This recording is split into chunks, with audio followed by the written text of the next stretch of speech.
বান্দাকে এই সময় জিজ্ঞাসা করতে লাগবে, ওরে আমার বান্দারে, তোর একটা ভালো কাজ পেয়েছি, বল তুই কোথায় যাবি বল। ওই সময় বান্দা বলতে লাগবে, আল্লাহ পাক আপনি যদি দয়া করে আমায় জান্নাতে দেন তবে আমি জান্নাতে যেতে পারবো।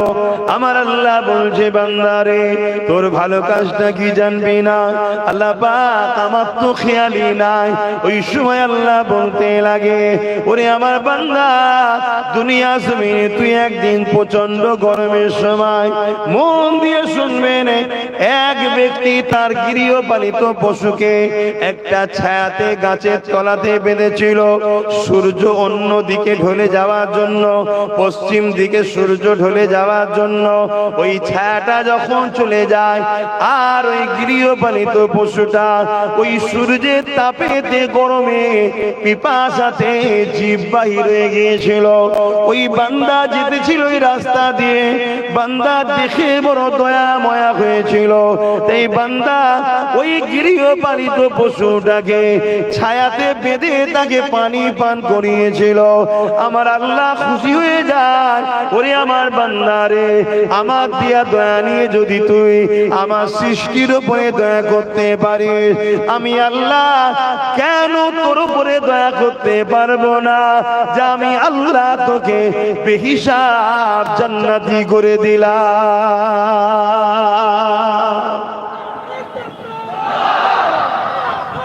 আল্লাহ কি বুঝলেন? একটা অবালা পশুকে গাছে থেকে ছায়াতে বেঁধে রোদ থেকে পানি পান করানোর জন্য আল্লাহ খুশি হয়েছে যে আমার দিয়া দয়া নিয়ে তুই যদি দয়া দেখাস, আমি তো সৃষ্টিকর্তার দয়ার মালিক, তোকে কেন দয়া দেখাবো না? যা জান্নাতে যা। আল্লাহ যদি একটা অবালা পশুর উপরে দয়া দেখানোর জন্য জান্নাত দেয়, আমরা মানুষ হলো শ্রেষ্ঠ মখলুক। কোন গরিব, কোন অসহায়, কোন এতিম, কোন বিধবা, কোন মজলুমে মানুষের পাশে যদি দাঁড়ায়, আল্লাহ আমাদের উপরে দয়া দেখাবে না? দেখাবে না?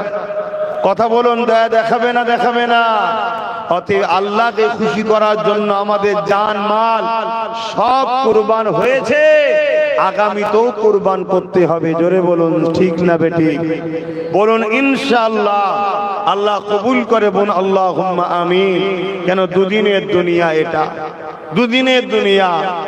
রমজান শরীফের মাস, গরিবদেরকে বেশি বেশি করে দেবেন, এতিমদের দেবেন, পরনার কাপড় অসহায় গরিবদের ঘরে দেবেন, ইফতারের ব্যবস্থা করবেন। এটা অনেক ফজিলতের কাজ। আমি রোজা নিয়ে কথা বলতে গিয়ে অন্যদিকে চলে গিয়েছিলাম। কেন আজ পুরো বিশ্ব জুড়ে ইসলামের বিরুদ্ধে ষড়যন্ত্র করছে, বিশেষ করে আমাদের প্রতিবেশী দেশ, আমার দেশের দুশ্মন দেশ চাইনা, চীন, যারা আমার দেশের একটা বড় অংশ জায়গাকে দখল করে নিয়েছে। সেই চাইনা জোর করে ওখানকার মুসলমানদেরকে রোজা রাখতে দিচ্ছে না, অথচ রোজা মানুষের স্বাস্থ্যের জন্য কত উপকার দেখুন। মেডিকেল বলছে লিভার, ফ্যাটি লিভার তৈরি হচ্ছে। এই ফ্যাটি লিভারের হাত থেকে বাঁচার সব থেকে উত্তম উপায় হলো রোজা। জোরে বলুন সুবহানাল্লাহ। মানুষের পিত্তথলি গরম হয়ে যায়, ওই পিত্তথলিকে রেস্ট দিবার জন্য সব থেকে উত্তম পন্থা হচ্ছে রোজা। জোরে বলুন সুবহানাল্লাহ। মানুষের শরীরের মধ্যে আজকের দিনে সব থেকে মারাত্মক যে ভাইরাস ক্যান্সার, ওই ক্যান্সারের পোকাকে দমন করার জন্য সব থেকে উত্তম পৃথিবী বিখ্যাত ডাক্তার বলছে সেটা হলো রোজা। জোরে বলুন সুবহানাল্লাহ। মনে রাখবেন, সায়েন্স বলছে 20 থেকে 25 দিন, 15 থেকে 16 ঘন্টা না খেয়ে থাকলে ক্যান্সারের পোকাগুলো দুর্বল হয়ে যায়, মানুষকে ক্ষতি করতে পারে না। আলহামদুলিল্লাহ, 1500 বছর আগে সৃষ্টিকর্তার পাঠানো শতশেষ প্রফেট, রসুল, মেসেঞ্জার, আওতার হযরত মুহাম্মদ সাল্লাল্লাহু আলাইহি সাল্লাম, তিনি আমাদেরকে এক মাস রোজা রাখার শিক্ষা দিয়ে গেছেন। জোরে বলুন সুবহানাল্লাহ। মনে রাখবেন, আমাদের মোবাইলগুলোতে ভাইরাল ঢোকে, ভাইরাস, সমাজে ভাইরাস আছে না, ওই ভাইরাল ঢোকে। টিকটক তখন কি করি আমরা? ওই মোবাইলকে দোকানে নিয়ে যাই, সার্ভিস সেন্টারে নিয়ে গিয়ে বলি, সার্ভিস সেন্টার ওয়ালারা বলে ভাইরাস হয়েছে, অ্যান্টিভাইরাস মারতে হবে। একটা সফটওয়্যার মারলো, মোবাইল আবার নতুন হয়ে গেল, ফ্রি হয়ে গেল, ভাইরাস চলে গেল। তা আমাদেরও 11 মাস এই শরীরে নানান খাদ্য যায়, ওই খাদ্যের সাথে হাজার রকম বিষ যায়, হাজার রকম ব্যাকটেরিয়া যায়, হাজার রকম ভাইরাস যায়, হাজার রকম জাম যায়। এটা শরীরের জন্য ক্ষতিকারক হয়, শরীর হ্যাং হয়ে যায়। এই শরীরকে 1 মাস রোজা আল্লাহ অ্যান্টিভাইরাস দিয়েছে। 1 মাস রোজা রাখলে শরীর আপডেট হয়ে আবার 1 বছরের জন্য সুস্থ শরীর গিফট হয়। জোরে বলুন সুবহানাল্লাহ, আরো চিৎকার দিয়ে বলুন সুবহানাল্লাহ। এটা সায়েন্স বলছে, বিজ্ঞান মেনে নিয়েছে। আমার রাসূল বলেছেন বিজ্ঞান আজকে মেনে নিয়েছে যে মুহাম্মদ সাল্লাল্লাহু আলাইহি ওয়াসাল্লাম যা বলছে সবই সত্য। কেন সত্য হবে না? মুহাম্মদ রাসূল তিনার কথা বলে যিনি কায়নাতের স্রষ্টা আল্লাহ। জোরে বলুন সুবহানাল্লাহ। লিল্লাহি মা ফিস সামাওয়াতি ওয়া মা ফিল আরদ। জমিন আসমানের একজন সৃষ্টিকর্তা, দুজন নয়, তিনজন নয়, একের অধিক নয়। প্রভু একজন, রব একজন, খালেক একজন, সৃষ্টিকর্তা একজন, তিনি হলেন আল্লাহ। জোরে বলুন সুবহানাল্লাহ।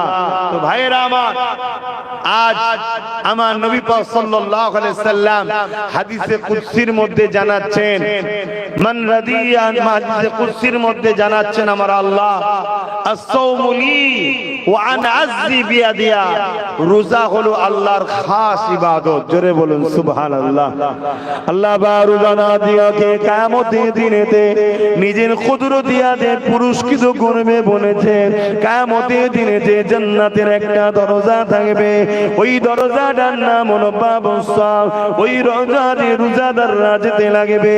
এই যুবকেরা কিয়ামতের কঠিন দিনেতে, যেদিন মাথার এক বেগ দেখতে লেখা তো পড়ে আল্লাহ বা সুযোগে নাপিয়ে দেবে, মানুষগুলো নাফসি নাফসি করতে লাগবে। ওই কিয়ামতের দিনে আল্লাহ নবী জানিয়ে দিলেন বাবারা, ওই দিনেতে দেখা যাবে আরশে আজিমের উপরে একদল মানুষ জান্নাতি লাগবে। এটা দেখে ফেরেশতারা জিজ্ঞাসা করতে লাগবে, ও রব্বি আল্লাহ এগুলো কারা? আল্লাহ পাক জানিয়ে দেবে, এরা হলো আমার দুনিয়া জমিনে রোজাদার বান্দা বান্দি।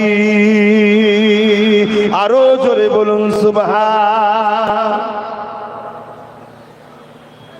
তাহলে রোজাদারদের ঘরে আল্লাহ কিয়ামতের দিন জান্নাতের খানা খাওয়াবে।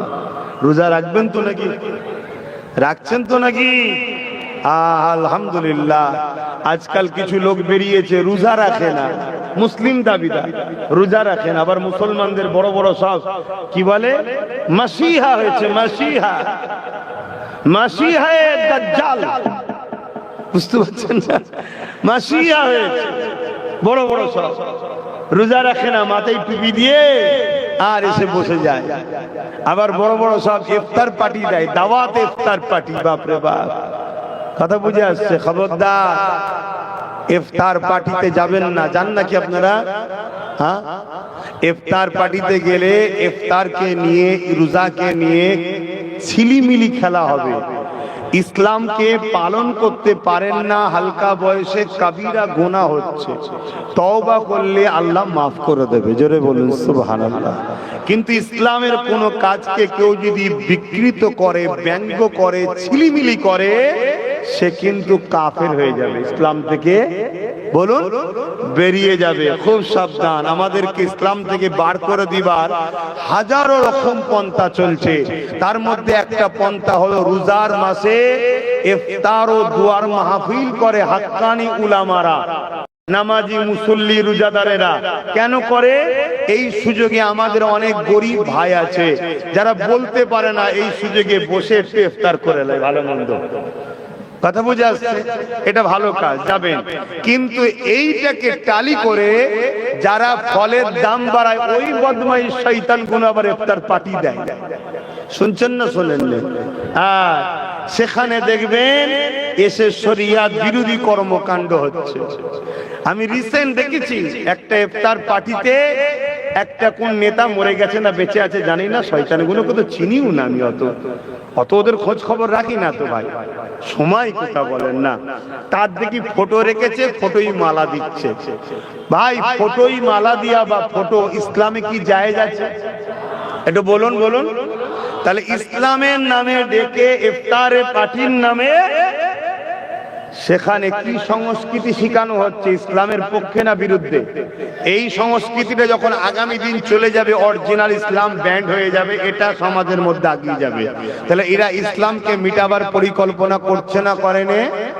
অতএব এদেরকে কোনোভাবে সাপোর্ট করা ইসলামে জায়েজ নয়, হারাম। এদেরকে সাপোর্ট করলে ঈমান থাকবে না, ঈমান থাকবে না।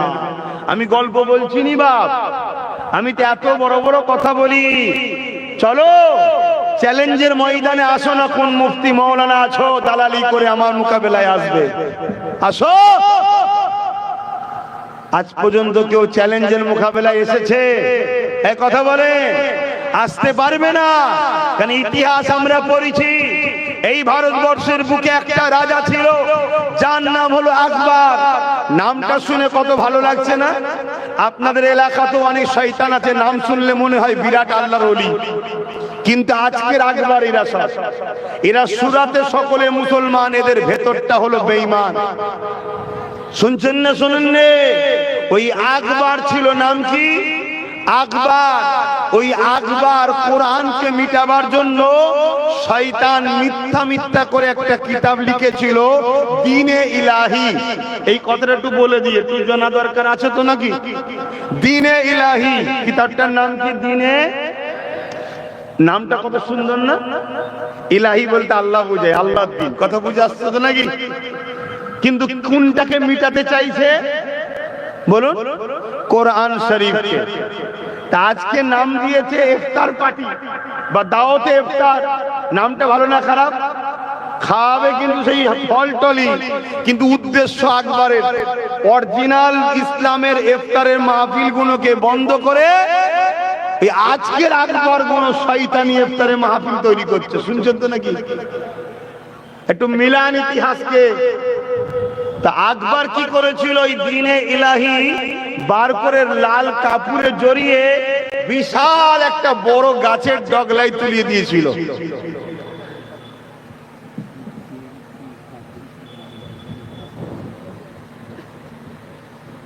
শুনছেন তো? বিরাট ওপরে তুলে দিয়েছে। সকালে মানুষ কাজে বেরিয়েছে, লাল জিনিস নজরে বেশি পড়ে না, পড়ে না? যখনই নজরে পড়েছে, একজন দুজন তিনজন ডাকাডাকি হতে হতে লোক জড়ো হয়ে গেছে। কেউ সাহস করে নাবাচ্ছে না। রাজার কাছে খবর গেছে আকবর সৈন্য টৈন্য নিয়ে বদমাইশ নিজে করেছে। শয়তান সব জানে, সেজে গুজে আসছে। এসে আর ওই লোক থেকে নাবিয়েছে। নাবাবার পরে খুলে দেখছে আরবিতে লিখা, কিতাবটার নাম দ্বীনে ইলাহি। তখন আকবর বলছে, আমার রাজত্বতে আল্লাহ খুশি হয়েছে, এজন্য আসমান থেকে কিতাব পাঠিয়েছে। এখানে কি বলবেন? সুবহানাল্লাহ বলবেন? কথা বলছে না তো? কি বলবেন? নাউযুবিল্লাহ। শয়তানি হয়েছে না হয়নি? কিতাবটা লিখলো কারা? আকবর লিখেছে? কথা বলে না। আকবর কি করে লিখবে? আকবর পয়সা দিয়ে হাজার হাজার মুফতি মৌলানা আলেমদের ঘরে কিনেছে। আজকে যেমন দেখছেন না সব ইমাম মৌলী সাহেব কিনা হচ্ছে। শুনছেন না? শুনছেন? এই অসুবিধা হচ্ছে। আমি তো ইতিহাস শোনাচ্ছি আপনাদের, আমি তো ইতিহাস শোনাচ্ছি। ইতিহাস শুনবেন না? হ্যাঁ, ইতিহাস শুনুন, না আগামী দিন বড় কঠিন হয়ে যাবে। দেখলেন না এই কদিন আগে ট্রেনে চাপা চাপ চাপা চাপ চাপা চাপ করে মারছে, মুখ ভর্তি দাড়ি, ৬০-৭০ বছরের মুরব্বী বাপকে মারছে কে? একটা ১৮-২০-২২ বছরের হালকা বয়সের মেয়ে মারছে, চাপাং চাপাং করে মারছে। কি জন্য মারছে? নাকি আমার শরীরের বিশেষ অঙ্গের ফটো তুলছিল। আমি বছর ৩ আগে বলেছিলাম, হঠাৎ করে তোকে বলবে চোর, চোর বলেই মারবে।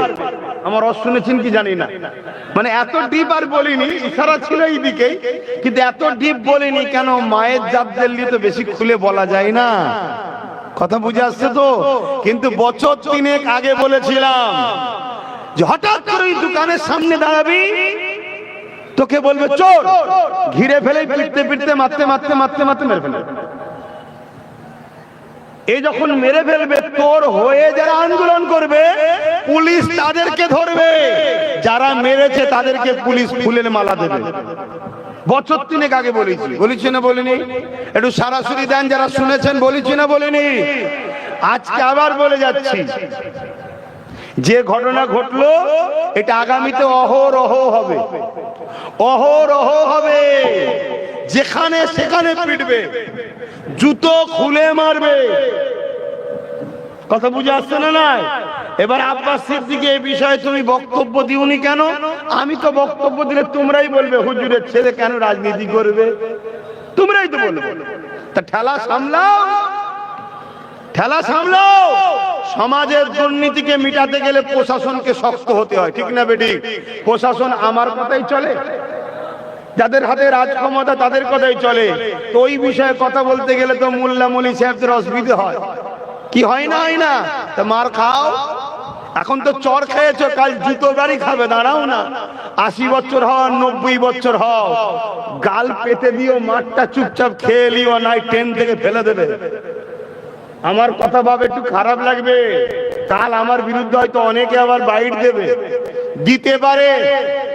এতে আমার আগেও কোনো যায় আসে না, আজও কোনো যায় আসে না, ভেতরটা জ্বলছে তাই বলছি। তোমরা আমার কথা তো শুনলে না, কথা বুঝে আসছে তো? যে কোন কথা বলতে গিয়ে চলে যাচ্ছি, হতভাগা আকবর ইতিহাস শোনো। তা আকবর মুফতি মৌলানাদের ঘরে কিনেছে। ভাই এইসব ইফতার মাহফিল আলোচনা হয় না, সব মানুষ অন্যদিকে ব্যস্ত। হ্যাঁ আল্লাহ বস। আহা, এ কি সরষের তেল রান্নার জন্য দিয়েছে নাকি? আমি জীবনের প্রথম দেখলাম কেউ সরষের তেল এত বেশি দিয়েছে। আমি সব জায়গায় দেখেছি পানি বেশি দেয়, সরষের তেল একটুখানি দেয়, কেন পানি তো কিনতে লাগে না, সরষের তেল কিনতে হয়। এই প্রথম দেখলাম কেউ একজন সরষের তেল বেশি করে দিয়েছে পড়তে। কিছু ঢেলেলে পেঁয়াজির কাজে লাগবে। আরে আমরা বাপ বেটা একটু আনন্দ করছি, কারো অসুবিধা হচ্ছে নাকি? কেন আমাদের সাথে আমাদের লোকেরাই থাকে। কাতার তো ভাগ হয়ে গেছে, ঠিক না বেটি গো? কাতার তো ভাগ হয়ে গেছে নাকি? মুনাফিকদের কাতার আলাদা, আমাদের কাতার আলাদা। কি চলে আসেন, একটু সালাম দিয়ে এলি, কেন মানুষ ইফতারের জন্য ব্যস্ত হয়ে আছে।